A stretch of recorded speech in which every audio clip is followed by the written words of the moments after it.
이러므로 그 셈을 부엘라 헬로이라 불렀으며 그것은 가데스와 베레 사이에 있더라. 아멘. 이 시간에께서는 하갈을 만나주신 하나님이라는 말씀으로 우리 배원 목사님께서 말씀 증거해 주시겠습니다.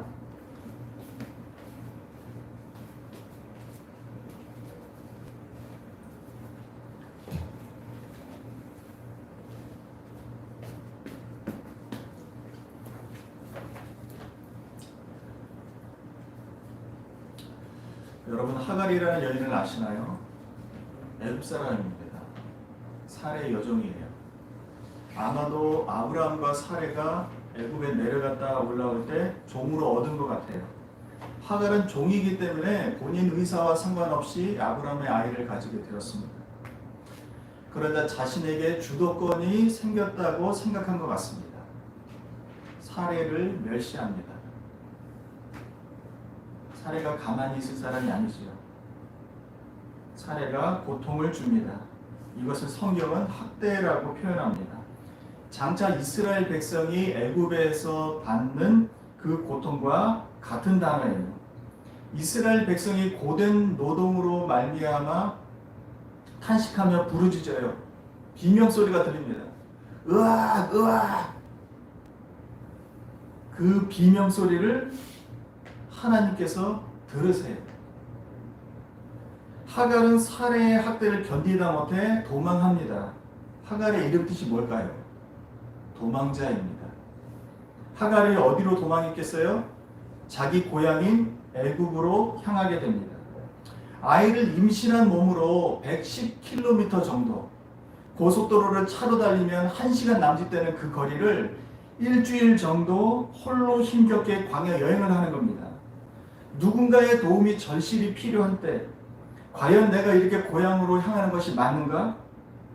나를 반겨주는 이가 있을까? 도중에 잘못되는 일이 있을까? 이 애를 안전하게 나갈 수 있을까? 아니면 차라리 내가 여주인에게 다시 돌아갈까? 여러 가지 복잡한 생각이 들어요. 불안하고 두렵고 후회도 되고 그런 상황에서 휴게소라고 해야 할까요? 샘물 곁에 잠시 쉬게 됩니다. 그런데 여기서 전혀 예상하지 못한 한 분을 만나게 됩니다. 여호와의 사자 곧 하나님이십니다. 하나님께서 물으십니다. 사레 여종 하갈아, 내가 어디서 왔으며 어디로 가느냐? 하갈이 대답합니다. 나는 내 여주인 사레를 피하여 도망하나이다. 여러분은 어디서 와서 어디로 가고 있습니까?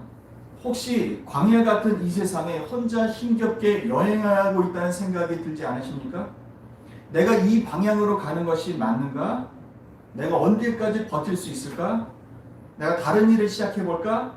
아니면 다시 돌아갈까? 아니면 모든 것을 포기할까? 속으로 비명을 지르면서 불안하고 두렵고 후회가 되기도 하고 여러 가지 복잡한 생각이 들지 않으십니까? 오늘은 1월 셋째 주일입니다. 작년 1월 셋째 주일에 무슨 일이 있었는지 아세요? 한 여인이 인천국제공항에 입국합니다. 이 여인의 몸에는 새로운 종류의 코로나 바이러스가 있었어요.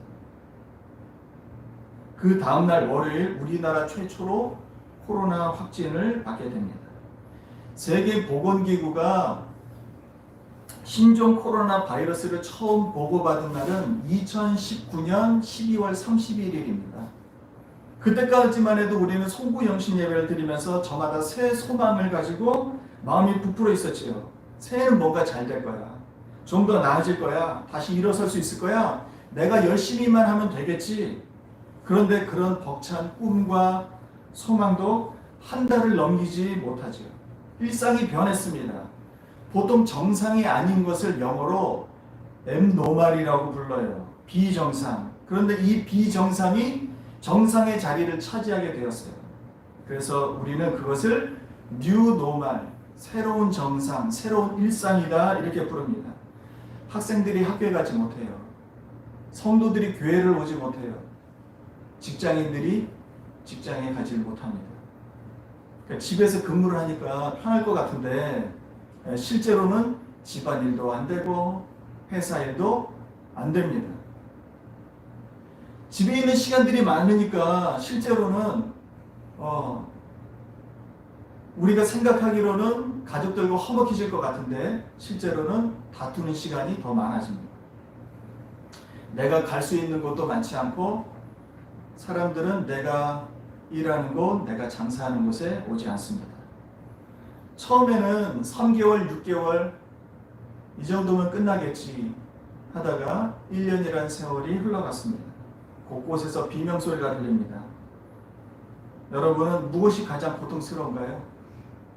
물론 교회 가지 못하는 것이 가장 힘들죠. 지금도 비명 지르면서 내가 교회에서 예배 드리고 싶은데 코로나 언제 끝나는 건가? 이렇게 외치는 분이 있죠. 우리 인생의 문제, 가장 힘들고 내가 이것 때문에 불안하고 두렵고 이것만 채워지면 내가 이것만 해결되면 내가 살겠다는 그것이 무엇일까요? 학대받고 고통 중에 도망하는 하갈에게 하나님께서 찾아오셨습니다. 하갈뿐만 아니라 아버지와 형을 속이고 도망하는 야곱에게 하나님께서 찾아오셨어요. 선악과를 먹고 동산 나무 사이에 숨어있는 아담과 하와에게 하나님 찾아오셨어요. 아무도 의지할 사람 없이 혼자 우물가로 물 길러온 사마리아 여인에게 예수님 찾아오셨어요. 이 사람들 모두 하나님 만나고 인생의 가장 중요한 문제를 해결받습니다. 나를 찾아오시는 하나님. 그 하나님 만나면 우리 인생의 문제 해결받을 수 있습니다. 하갈을 만나주신 하나님, 그 하나님 어떤 분일까요? 11절 말씀 우리 같이 읽어보도록 하겠습니다. 창세기 16장 11절 시작. 여호와의 사자가 또 그에게 이르되 내가 임신하였은즉 아들을 낳으리니 그 이름을 이스마엘이라 하라. 이는 여호와께서 내 고통을 들으셨음이니라. 아멘. 하나님께서는 임신한 하갈에게 아들을 낳을 것이라고 말씀하십니다. 그리고 이름을 이스마엘이라고 짓도록 하십니다. 이스마엘 이름 뜻이 뭘까요? 여호와의 사자의 설명입니다. 여호와께서 내 고통을 들으셨음이니라.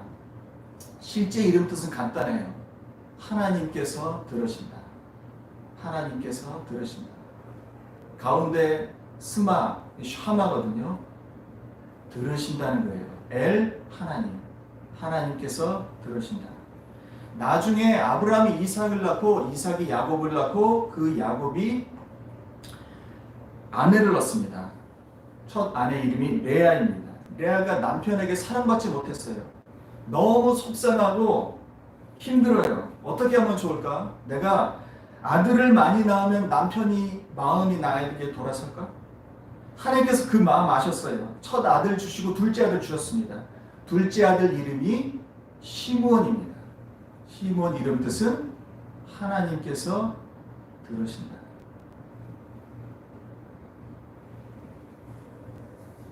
나중에 이스라엘 백성이 가나안 땅에 정착합니다. 왕이 없을 때 한나라는 여인이 있어요. 이 여인이 자식이 없어서 슬프고 원통하고 괴로워요. 하나님 앞에 기도하고 아들을 낳습니다. 그 아들 이름이 사무엘입니다. 사무엘 이름 뜻은 하나님께서 들으신다. 성경에는 내가 하나님께 구하였다 이렇게 기록하고 있는데 하나님께 구한 것을 하나님께서 들으셨다는 거예요. 하나님께서는 우리 고통을 들으시는 분이에요. 우리 비명도 들으시고 우리 신음소리도 들으세요. 하나님 다 듣고 우리 목소리 다 알고 계십니다. 저는 모태신앙이기 때문에 목사님들 설교를 많이 듣고 자랐습니다. 목사님들 설교하실 때 이런 이야기 많이 들었어요. 하나님 우리 아버지시기 때문에 귀가 엄청 밝으시다고. 그러면서 본인 이야기를 하시는데 아무리 많은 아이들이 섞여 있어도 내 아이가 아빠 부르는 소리 다 들린다고. 구별할 수 있다고. 그래서 저도 아이 낳고 키우면서 아이들 교회 데리고 가고 놀이터에도 데리고 가고 아이들 많이 몰려있는 곳에 제 애를 잠깐 떨어뜨려 둡니다. 내 목소리 내가 아니까 아빠 부르면은 내가 언제든지 달려가서 지켜줄 수 있으니까 이런 생각했어요. 아니나 다를까 아빠 부르는 거예요. 우리 딸이라 하고 내가 달려가려고 하는데 다른 아빠가 먼저 달려갑니다. 아니구나. 조금 있다가 아빠 부릅니다.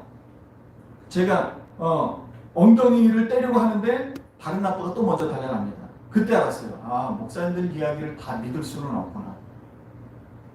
나는 눈 감으면 다 내 딸 목소리 같은데 믿을 분은 누구밖에 없어요? 하나님밖에 없습니다. 하나님은 다 알고 계시고 다 듣고 계시고 누구의 목소리인지 분간하고 계세요. 하나님은 언제나 나에게 귀를 기울이고 계세요. 내 목소리 알고 계시고 내가 아무리 작게 불러도 주님 듣고 계시죠. 소리의 크기를 재는 단위가 데시벨입니다. 우리 보통 말하는 목소리 크기는 60데시벨 정도. 그리고 귀에 통증이 올 정도로 아프다라고 할 때는 한 130데시벨 정도. 우리 부모님들 잔소리 다 130데시벨에 맞춰져 있죠. 너무 힘들어요. 150데시벨 정도 되면 그 소리 듣고 병원에 가서 누워 있어야 됩니다. 160데시벨 정도는 우리가 보통 듣기가 어려운데 우주선 발사하는 소리예요. 저 같은 일반인은 듣기 어렵죠. 그런데 우주선 발사할 때 바로 그 옆에서 그 큰 소리를 듣는다? 그러면 우주선은 우주로 날아가고 나는 하늘나라로 그냥 날아가는 겁니다. 반대로 아주 작은 소리 10데시벨, 이것은 심장 뛰는 소리 10데시벨에 같습니다. 보통 듣기 어렵죠. 하지만 하나님은 아무리 작은 심장 소리도 다 듣고 계신다는 것. 우리가 듣지 못하는 아주 큰 소리, 우리가 들을 수 없는 아주 작은 소리, 하나님 다 들으실 수 있다는 것. 나의 큰 고통, 나의 작은 신음에도 하나님 다 듣고 계시다는 것. 하나님은 어떤 분이세요? 나의 고통을 들으시는 분이에요. 또 하갈을 만나주신 하나님, 어떤 하나님일까요? 고통을 들으신다는 표현은 여호와의 사자가 있어요. 하갈 자신의 고백은 어떨까요? 우리 13절, 14절 같이 읽겠습니다. 13, 14절 시작. 하갈이 자기에게 이르신 여호와의 이름을 나를 살피시는 하나님이라 하였으니 이는 내가 어떻게 여기서 나를 살피시는 하나님을 배웠는고 함이라. 이러므로 그 샘을 부엘라헤로이라 불렀으며 그것은 가데스와 베레 사이에 있더라. 아멘. 하갈은 자기를 만나주신 하나님을 나를 살피시는 하나님이다. 내가 어떻게 여기서 나를 살피시는 하나님을 배웠는가. 그리고 하나님 만난 그 장소, 그 샘물 이름을 부엘라 헤로이가 아니라 부엘라 헤로이가 아니라 부엘라헤 로이 이렇게 불렀습니다. 무슨 뜻이냐면 각주 2번을 보시면 나를 살피시는 살아계신 이의 우물이다. 부엘은 우물이란 뜻이에요. 부엘세바 맹세 우물 부엘. 라헤 살아있다는 거예요. 로이 나를 살핀다는 거예요. 부엘 라헤 로이 나를 살피시는 살아계신 하나님의 우물이다. 하갈을 만나주신 하나님은 죽어있는 분이 아니에요. 죽어있으면 귀가 있어도 듣지 못하고 죽어있으면 눈이 있어도 보지 못하지요. 살아계신 하나님은 나를 살피고 계세요. 살핀다는 것은 쉬운 말로 본다라는 겁니다. 하나님은 지금도 나를 보고 계십니다. 이런 이야기가 있습니다. 옛날 어느 수도원에 원장님이 유독 아끼는 제자가 있습니다. 이 아이는 외모가 그렇게 뛰어난 것도 아니고 기억력이 그렇게 좋은 것도 아닙니다. 그러니까 이상한 거예요. 왜 이 아이를 원장님이 특별 대우하시는지 다른 제자들이 이해를 못했어요. 그러다가 불평만 쌓여가다가 제자들이 폭발할 지경에 이르렀습니다.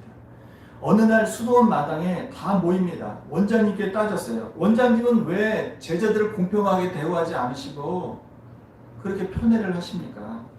원장님이 생각하더니 이렇게 말했습니다. 문제를 하나 내겠다. 그러면서 제자들에게 작은 새 한 마리씩 다 나누어 줍니다. 그리고 하는 말이 이 새를 아무도 안 보는 곳에서 죽이고 와라. 해질 때까지 오면 된다. 그리고 재차 강조합니다.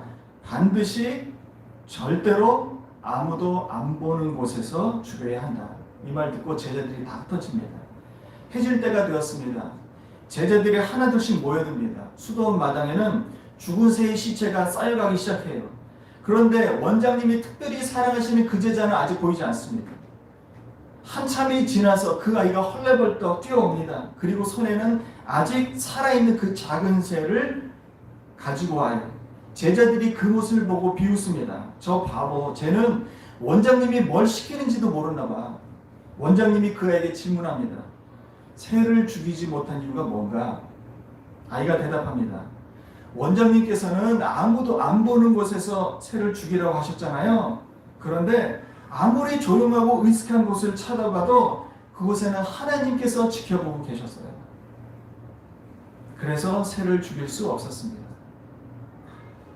그렇습니다. 하나님께서 안 보고 계시는 곳은 없지요. 내가 방 안에 홀로 있어도 하나님 다 보고 계시고, 길거리에서 억울한 일을 당해도 하나님 보고 계십니다. 내가 저 깊은 지하 주차장에 들어가도 하나님 보고 계시고, 저 높은 산 정상에 올라가도 하나님 보고 계세요.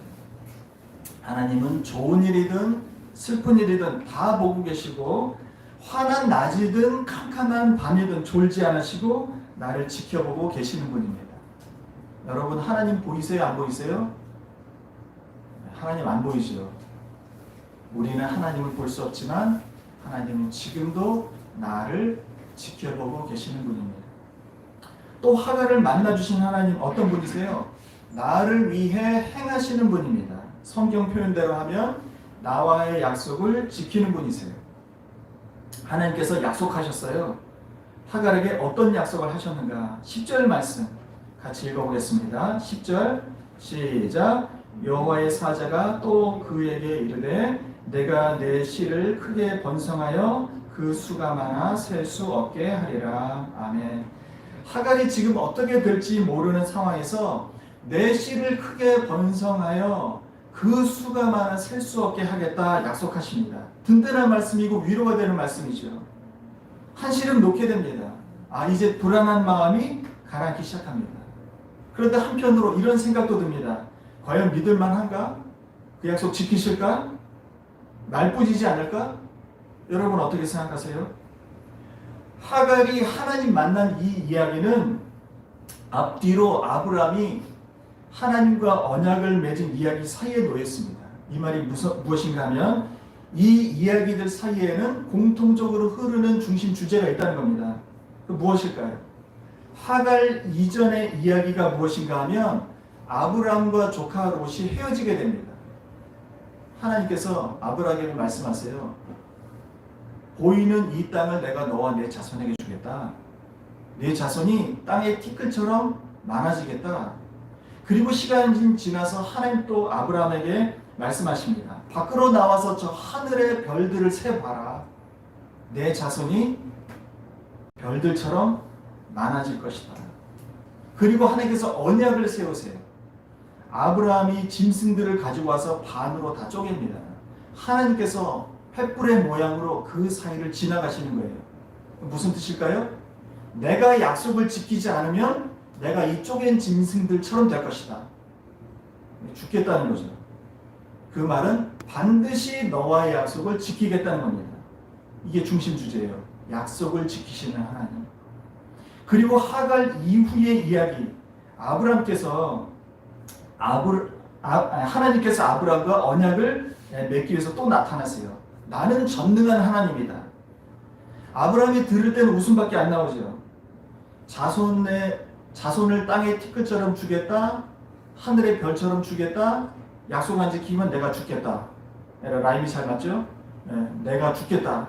이렇게 얘기를 하시는데 아무것도 주지 않으면서 오랜만에 나타나서 나 전능한 하나님이다. 난 못할 것이 없다. 이렇게 이제 말씀하시니까 정말 입만 살아계신 분 아닌가 이런 생각 들 수 있습니다. 그런 다음에 이름을 바꿔주세요. 아브람의 이름을 아브라함, 여러 민족의 아버지. 사라의 이름을 사라, 여러 민족의 어머니. 자녀가 하나도 없는데 이름만 거창한 겁니다. 아브라함이 엎드려 있다가 웃음이 나와요. 웃었어? 아들 이름 이삭. 이렇게 지어준 거예요. 그리고 나서 결과가 어떻게 해요? 하나님께서 100세의 아들 이삭을 낳게 하신 것이죠. 하나님은 약속을 지키시는 분입니다. 하갈의 이야기도 마찬가지입니다. 내가 내 씨를 크게 번성하여 그 수가 많아 셀 수 없게 하겠다. 하나님 약속하셨어요. 그리고 하갈이 아들을 낳고 이스마엘이라고 이름 지어요. 약속을 지키신 거예요. 점점점 많아질 테니까. 이렇게 생각할 수 있습니다. 아니 아들 낳고 이름 짓는 거 당연한 거 아닌가? 이것 가지고 하나님 약속 지키셨다고 말할 수 있는가? 당시 사회 문화적 상황을 보면 당연한 거 아닙니다. 하갈은 종이기 때문에 하나의 소유물에 지나지 않아요. 인격적으로 존중받을 수 없습니다. 하갈은 자신이 낳은 아이를 자기 아이라고 주장할 수 없어요. 자연스럽게 주인의 아들이 되는 겁니다. 그런데 광야 샘물 곁에서 하나님 만난 이야기를 아브라함에게 했습니다. 어떤 이야기예요? 아들 이름을 이스마엘이라고 지으라고 했다. 그 뜻은 하나님께서 너의 고통을 들으셨다는 뜻이다. 이 이야기를 아브라함이 듣고 마음이 움직인 겁니다. 설득당한 겁니다. 누가 역사하신 거예요? 하나님께서 그 가운데 행하시고 약속을 지키신 거예요.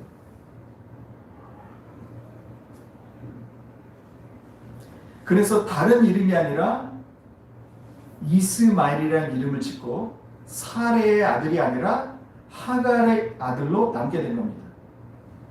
하나님께서 나에게 하신 약속은 무엇인가요?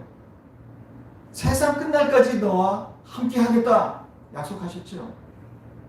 그런데 우리 하나님 약속 믿고 있습니까? 하나님 약속을 지키시는 분이에요. 나를 위해 행하고 계시는 분이에요. 우리는 생각합니다. 나만 고생하고 하나님 내 고통 아무것도 몰라주고 나를 쳐다보지도 않고 이렇게 느껴지지만 하나님 지금도 내 고통을 들으시고 나를 살펴보고 계시고 나를 위해 약속을 지키고 행하고 계신 분이라는 것입니다. 하나님께서 내 고통을 듣는다 할 때 사실 가만히 듣고만 계신 분이 아니에요.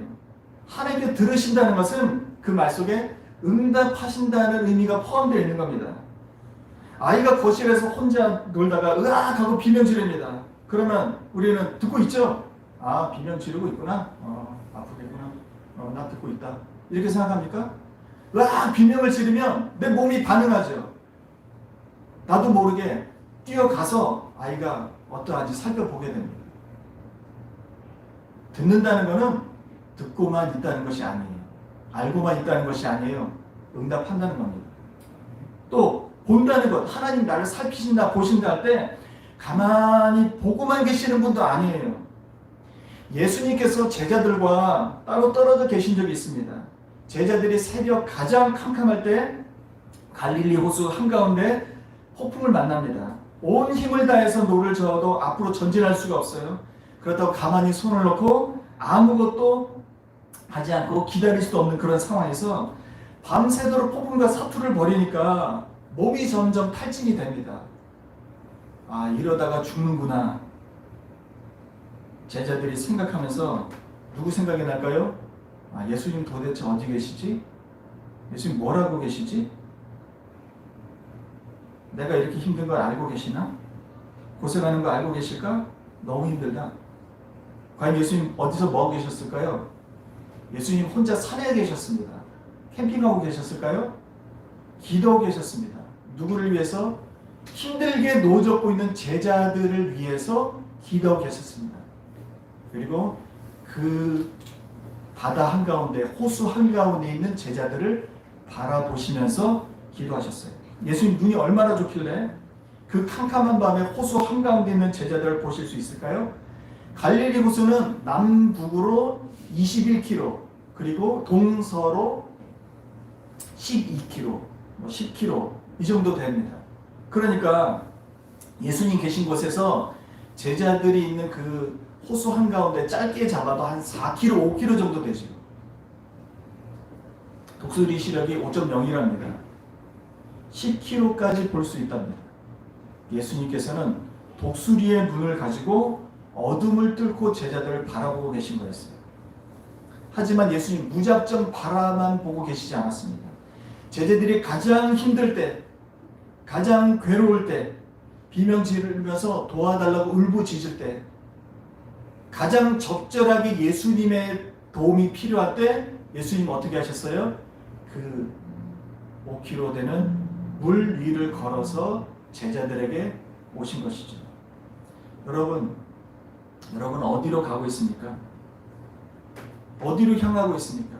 내가 열심히 노를 젓고 있는데 전진하지도 못하고 뒤로 갈 수도 없고, 그렇다고 이 노를 내가 놓을 수도 없고, 내 이 고통, 이 울부짖음 하나님 듣고 계실까? 보고 계실까? 하나님 알고 계실까? 함께 하시다는 그 약속 지키고 계신 걸까? 하나님 어떤 분이세요? 2021년 새해 우리는 무슨 일이 일어날지 알지 못합니다. 내 꿈과 계획대로 되지 않을 가능성이 많습니다. 그렇지만 내 인생 하나님께서 나의 고통을 들으시고 나의 필요를 살펴보시고 나를 위해 약속하신 그것, 나를 위해 행하시는 그 하나님을 안다면 우리가 불안하고 두렵고 힘들고 원망하는 그런 마음 다 내려놓을 수 있는 것이죠. 오늘 하갈을 만나신 그 하나님, 들으시고 보시고 나를 위해 행하시는 그 하나님을 우리의 삶 가운데 만나는 여러분들 되시길 원합니다. 기도하겠습니다. 하나님 은혜를 감사합니다. 죽을 것 같은 2020년이 지나고 또한 새해를 우리에게 맡겨주셔서 감사합니다. 숨 쉬는 것도 내 뜻이 아니라 몸을 일으켜 세우는 것도 내 힘이 아니라 하나님께 주시는 힘과 능력으로 살아가고 있음을 알게 해주시옵소서. 하나님은 나의 고통, 나의 신음소리 다 듣고 계시고 내가 무엇이 정말 필요한지 나를 잘 살펴보고 계시며 영원토록 함께하게 하시겠다는 그 약속 분명히 지키고 계시고 반드시 지키시는 그 하나님인 것을 알게 하여 주시옵소서. 그러한 주님을 경험하기를 간절히 소원하며 예수님의 이름으로 감사하며 기도드립니다. 아멘.